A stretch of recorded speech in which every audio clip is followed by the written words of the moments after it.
Hello students and welcome back to channel Siraj Shaikh. आज dissolution का lecture number 5 होगा जिसमें हम कवर करेंगे नए पॉइंट्स ऑफ डिसोल्यूशन। स्टार्ट करेंगे आज का क्लास।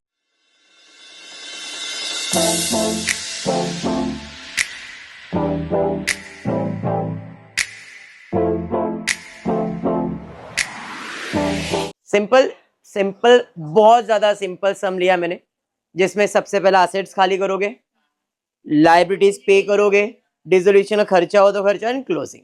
सिंपल डिसोल्यूशन का लास्ट लेक्चर, सिंपल डिसोल्यूशन का लास्ट लेक्चर, डिसोल्यूशन का नहीं बोला मैंने, सिंपल डिसोल्यूशन मतलब जिसमें एसेट्स खाली करेंगे, लायबिलिटीज पे करेंगे, क्लोजिंग करेंगे, that's it.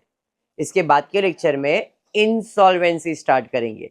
One partner insolvent, फिर two partner insolvent, all partner insolvent. ये हो जाता है तो डिसोल्यूशन कंप्लीट होगा। समझ में आया? एग्जाम में चांसेस होते ऑल पार्टनर डिसॉल्व होने का, आने वाला सम ऑल पार्टनर इंसॉल्वेंट हुआ तो कैसे डिसोल्यूशन सॉल्व करेंगे, वो टाइप के सम्स एग्जाम में आते हैं।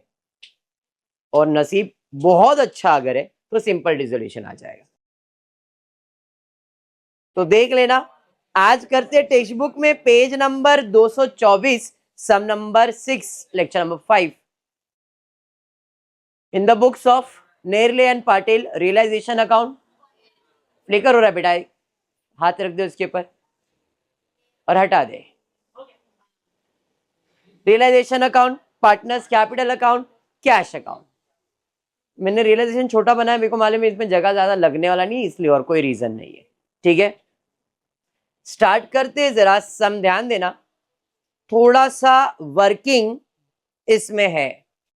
स्टेटमेंट जो पढ़ोगे जरा ध्यान से पढ़ना, क्वेश्चन दिया क्या गया है। फॉर्मेट की बात करेंगे, to sundry asset by sundry liabilities, to cash bank, to cash bank by cash bank, to realisation by realisation by realisation. Basic सा फॉर्मेट था, बराबर है। चलिए स्टार्ट करते हैं सम। Lerner and Patil were partners sharing profit and losses in the ratio 3:1. They decided to dissolve the partnership. पता चल गया डिसोल्यूशन है, तो पहला काम ये करना है, असेट्स खाली करेंगे। असेट्स में क्या क्या खाली होगा? Building, machine, stock, debtors, cash, cash account में चले जाएगा। तो टू सन्ड्री असेट में building 60,000, machine 50,000, stock 30,000, debtors 44,000। Total कर लेंगे 1,10,000, 1,40,000, 140, 184,000, बराबर। ये हो गया। उसके बाद कैश, कैश अकाउंट में चले जाएगा, तो to balance brought down cash में 20,000। असेट्स खाली हो गया, सारे असेट्स हो गए। लायबिलिटीज में कैपिटल, कैपिटल अकाउंट में चले जाएगा, by balance brought down 1,14,000, 50,000। Profit and loss भी पार्टनर्स को ही मिलेगा, तो बाय प्रॉफिट एंड लॉस कितना है? 8,000। 8,000 इक्वल बढ़ेगा क्या? नहीं, रेशियो क्या है? 3:1। इसका मतलब 8,000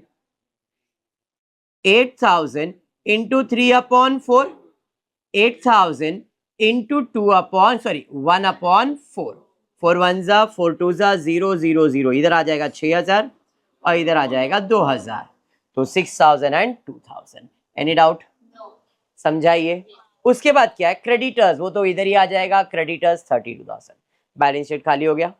अब जो एडजस्टमेंट है उसमें क्या दिया रहेगा? असेट या तो पार्टनर लेके गया है या तो हमने बेचा है। लायबिलिटीज पार्टनर ने पे किया है या हमने पे किया है, दोनों में से कुछ ही होने वाला है।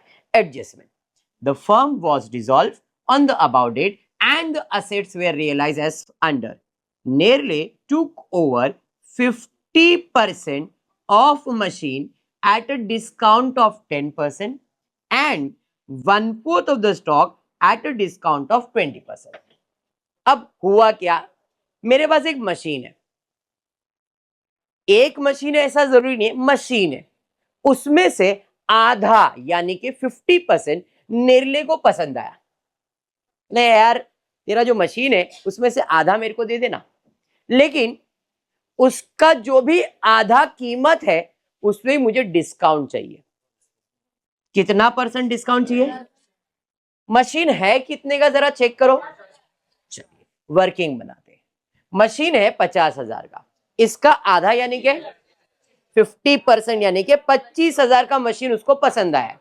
वो क्या बोल रहा है? 25,000 का मशीन मेरे को दे दो, लेकिन 10% डिस्काउंट में। तो इसका अगर 10% निकालू तो कितना आएगा? तो 25,000 में से 2,500 माइनस कर दूंगा मैं डिस्काउंट, तो कितने में मशीन लेके जा रहा है, समझा? आधा ही मशीन गया है, आधा नहीं गया है। तो नेरले ने कितने का मशीन लिया, समझ में आया क्या? और एक चीज उसने बोला था, क्या 1/4 ऑफ द स्टॉक भी मुझे दे दो 20% डिस्काउंट में। भाई बंदी कर रहे हो तो एक काम करो, स्टॉक भी दे दो मुझे, बराबर, लेकिन पूरा स्टॉक मत दो, 1/4। इसका मतलब स्टॉक का 4 पार्ट करना है, उसमें से एक पार्ट इसको दे देने का। 3 पार्ट का क्या करना है अभी तो कुछ बोला नहीं है। चलिए स्टॉक का कीमत कितना, जरा एक बार चेक कर लो, 30,000 है।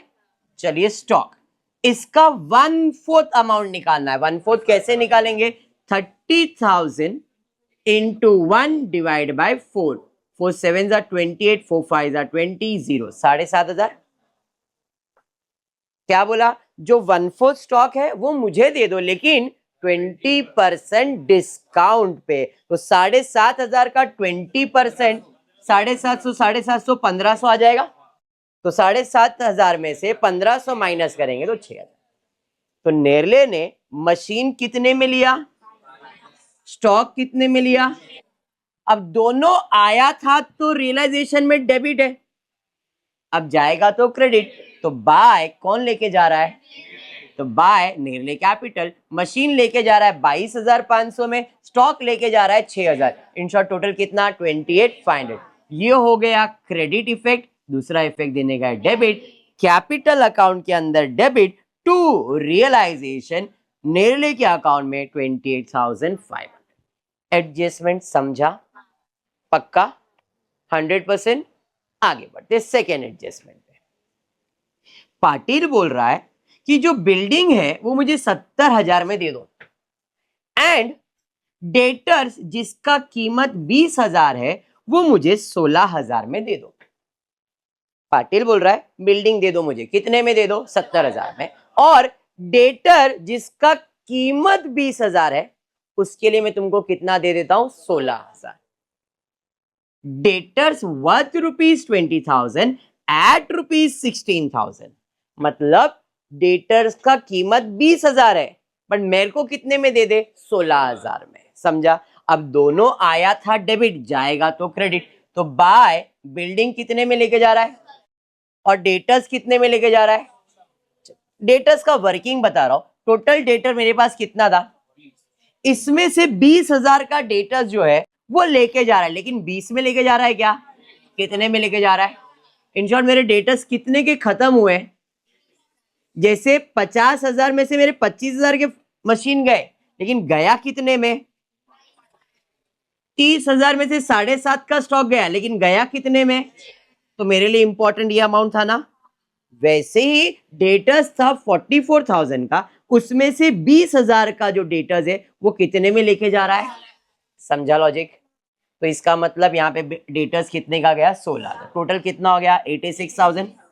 ये हो गया क्रेडिट। दूसरा इफेक्ट देने का डेबिट, कौन लेके जा रहा है, पाटिल। तो इधर क्रेडिट तो पाटिल का account debit to realisation, Patil में कितना, 86,000। क्लियर है क्या? अगर आपको ये एडजस्टमेंट समझ गया है तो समझेगा अच्छे से, पक्का 100%। वर्किंग क्लियर है? लास्ट एडजस्टमेंट जरा ध्यान से देखो। इसके साथ और एक चीज इसने लिखा था, ही ऑल्सो एग्री टू पे creditors at a discount of 5%। वो बोल रहा है तुम्हारे बिल्डिंग डेटर्स मुझे दे दो, मैं तुम्हारे क्रेडिटर्स को भी पे करूंगा, लेकिन एट 5% डिस्काउंट। क्रेडिटर्स कितना था, अब इसका 5% निकालेंगे तो कितना आएगा, 32,000 में 1,600 डिस्काउंट देना पड़ेगा। अब 1,600 कैसे आया, 3,200 का आधा 1,600, 5% इसका। तो डिस्काउंट अगर देंगे 0 0, ये हो गया 1, ये हो गया 10, तो ये हो गया 4 0 30, मतलब कितना देने का है, 30,400। किसको पे करना है, ये क्रेडिटर्स को। कौन पे करने वाला है, क्रेडिटर्स होता है क्रेडिट पे करने के लिए debit, to Patil capital account, creditors 30,400। ये हो गया डेबिट इफेक्ट। दूसरा इफेक्ट देने का credit by realisation account, Patil में 30,400। डाउट क्लियर हुआ? पक्का 100%? चलिए लास्ट एडजस्टमेंट पे जाता हूं, जरा ध्यान से समझना क्या बोला है उसने। यही लास्ट है, उसका डिसोल्यूशन खर्चा है।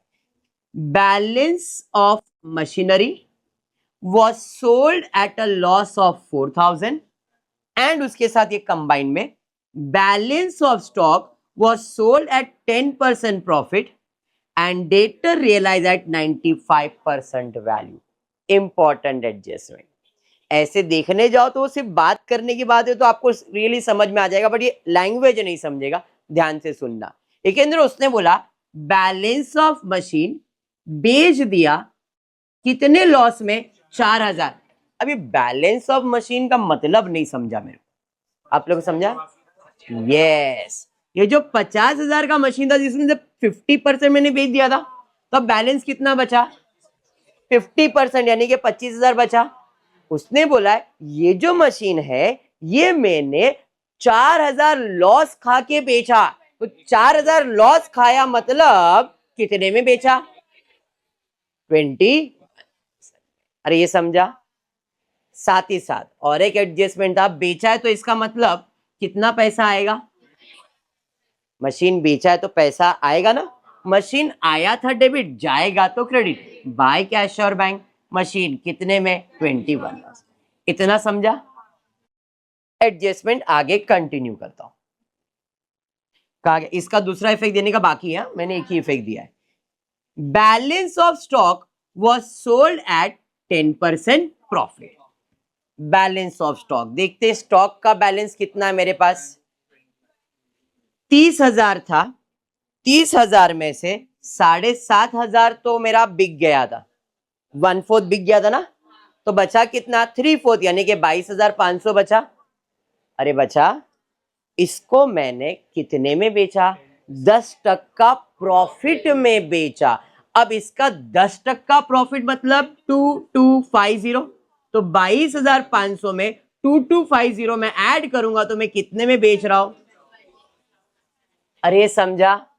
जैसे मशीन बेचा वैसे स्टॉक भी बेचा, स्टॉक भी आया था डेबिट, जाएगा तो क्रेडिट, बाय स्टॉक 24,750। अरे समझा? ट्विस्ट क्या था सब में? क्लियर हुआ? पक्का? और एक चीज है उसके अंदर, पढ़ लेते। तीसरा चीज था डेटर्स को बेचा एट, मतलब 5% लॉस।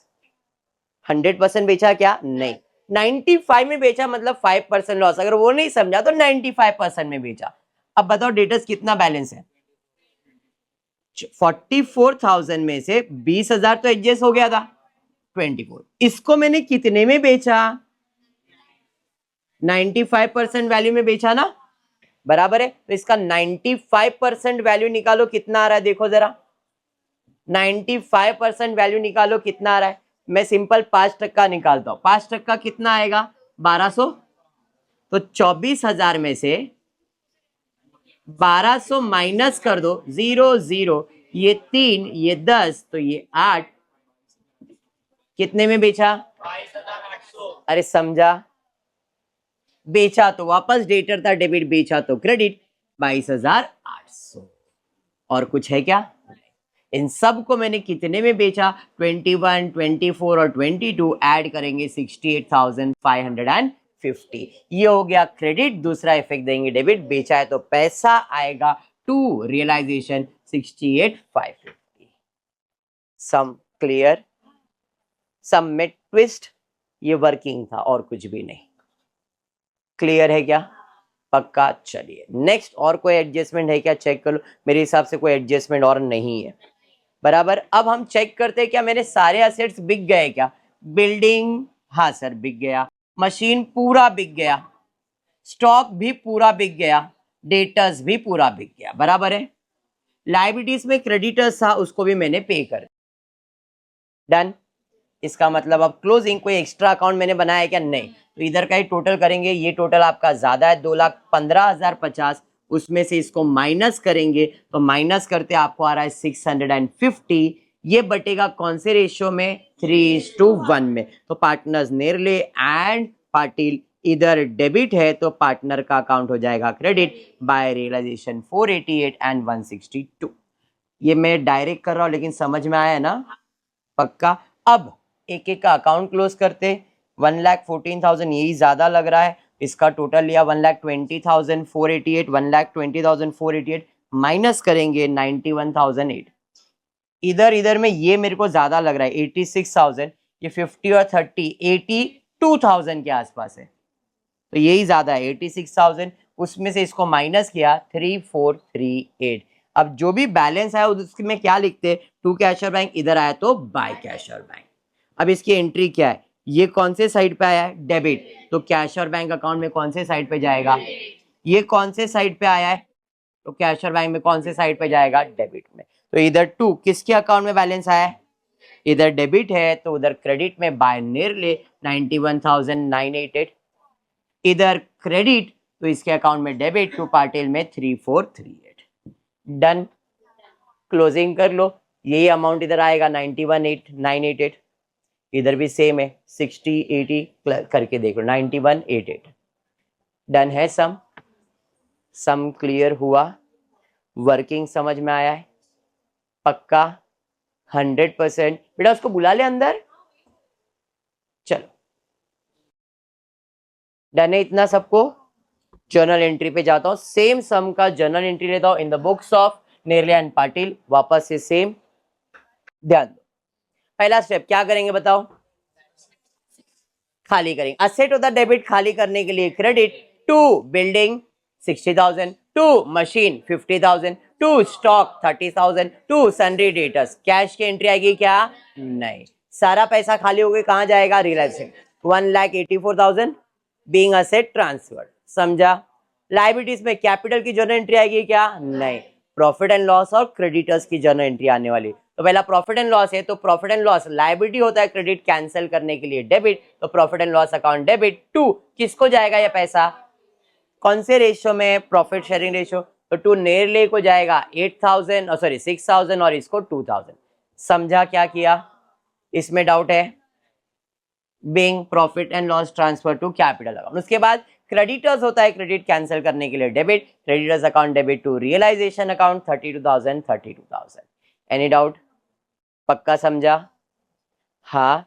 असेट्स खाली हो गया, लायबिलिटीज खाली हो गया। अब पहला एडजस्टमेंट, नेरले बोल रहा है 50% मशीन लेके जाएगा 10% डिस्काउंट में, 1/4 स्टॉक लेके जाएगा 20% लेके जाएगा, आया था डेबिट, रियलाइजेशन जाएगा तो रियलाइजेशन अकाउंट क्रेडिट, कौन लेके जाएगा, नेरले, तो Nerle capital account debit to realisation. Amount कितना आएगा, तो मैंने आपको ऑलरेडी वर्किंग बताया था, ये आया 22,500 और इसका आया 6,000, दोनों मिला के कितना आ रहा है 28,500। वर्किंग बनाया था, अभी मैंने डायरेक्टली बता दिया, समझाइए।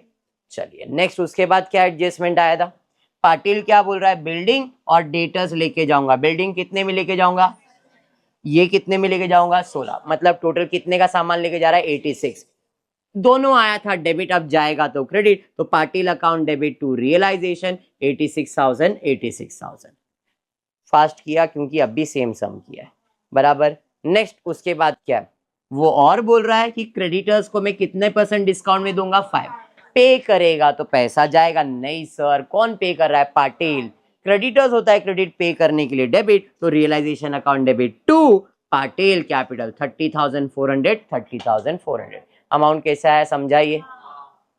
नेक्स्ट उसके बाद balance of machine sold at 4,000 loss, balance of stock sold at 10% profit, debtors realise at 95%। चाहिए तो सबको साथ में सॉल्व करो या तो अलग अलग, मैं साथ में सॉल्व करने का ट्राई कर रहा हूं। तो ये सब मशीन भी डेबिट होता है, डेटर्स भी डेबिट होता है, स्टॉक भी, सब होता है डेबिट, तो बेचेंगे तो क्रेडिट, रियलाइजेशन क्रेडिट, और सबका पैसा आएगा तो कैश और बैंक अकाउंट डेबिट, तो कैश और bank account debit to realisation कितना अमाउंट आएगा, 21,000, 22,800, 24,700, 68,550, 68,550। वर्किंग क्लियर हुआ, और कुछ था क्या, नहीं। अब बचता है क्लोजिंग, सारे असेट सारे लायबिलिटीज हो गए थे, तो क्लोजिंग करने के लिए रफ में रियलाइजेशन अकाउंट और पार्टनर्स क्या तो रियलाइजेशन अकाउंट डेबिट 1,84,000। फिर प्रॉफिट एंड लॉस नहीं, नियरली कैपिटल क्रेडिट 6,000, पाटिल का 2,000, क्रेडिटर्स बनाया नहीं। रियलाइजेशन क्रेडिट में 32,000, नियरली के अकाउंट डेबिट में 28,500, रियलाइजेशन क्रेडिट में 28,500। पाटिल के अकाउंट में डेबिट में 86,000 और क्रेडिट के अंदर 86,000। फिर रियलाइजेशन डेबिट में 30,400, पाटिल में 30,400। कैश बनाए नहीं, रियलाइजेशन क्रेडिट में 68,550। अब टोटल लेंगे, बैलेंस निकालेंगे, इधर डेबिट तो पार्टनर का अकाउंट हो जाएगा क्रेडिट। इसकी जर्नल एंट्री किया है realisation account debit, partners capital account credit. तो इसकी जर्नल एंट्री है realisation account debit 650 to Nerle capital 488 to Patil capital 162। समझा? ये पक्का समझा? अरे यस। अब पार्टनर्स कैपिटल अकाउंट के लिए पहले कैपिटल बैलेंस शिफ्ट कर दिया, जो कैपिटल बैलेंस उनका बाकी था ना शिफ्ट करने। अब क्लोजिंग करते, 1,20,91 इसका क्लोज किया ये। अब इसके अकाउंट में इधर डेबिट में बैलेंस आया है, तो ये किधर जाएगा? कैश अकाउंट में, क्रेडिट में। ये क्रेडिट में आया है तो इसका इफेक्ट किधर जाएगा? डेबिट में। एंट्री है नियरली अकाउंट डेबिट, तो एंट्री है नियरली कैपिटल अकाउंट डेबिट कितना? 91,982। कहां जाएगा? कैश और बैंक में। इधर पाटिल का अकाउंट क्या हो रहा है? क्रेडिट, तो कैश अकाउंट क्या हो जाएगा? डेबिट, तो cash account debit to Patil 3438 journal entry समझा? क्लोजिंग एंट्री समझा? खत्म हो गया सब। क्लियर है? लेजर विद जर्नल एंट्री करवाने का रीजन ये कि आपको कनेक्शन अच्छे से मिलेगा। अंडरस्टूड? जर्नल एंट्री कैसे सॉल्व करते हैं? तो भाई देखो, अगर आप लेजर की बात करोगे तो रियलाइजेशन अकाउंट डेबिट, असेट्स खाली करते हैं रियलाइजेशन डेबिट में, और क्या लिखने का? सारे असेट्स का नाम। लायबिलिटीज होता है क्रेडिट, कैंसिल करने के लिए डेबिट, और रियलाइजेशन अकाउंट हम क्रेडिट करते हैं। तो यही सब जर्नल एंट्री है जो आप लेजर में करते हो, वही आपका जर्नल एंट्री भी है। क्लियर है क्या? पक्का? आज की क्लास में एक ही सम ले रहा हूं, नेक्स्ट लेक्चर में इंसॉल्वेंट ऑफ पार्टनर लेने वाला हूं मैं। तो इंसॉल्वेंट ऑफ पार्टनर का 2 लेक्चर कंबाइन होगा, जिसके अंदर हम लोग सिर्फ और सिर्फ इंसॉल्वेंट पार्टनर का लेक्चर देखने वाले हैं। क्लियर है क्या? पक्का? आज के लिए इतना ही करेंगे। होपफुली वीडियो पसंद आया तो प्लीज वीडियो को लाइक कर देना, फ्रेंड्स ग्रुप में शेयर करना, चैनल को सब्सक्राइब करना। Thank you for watching the video.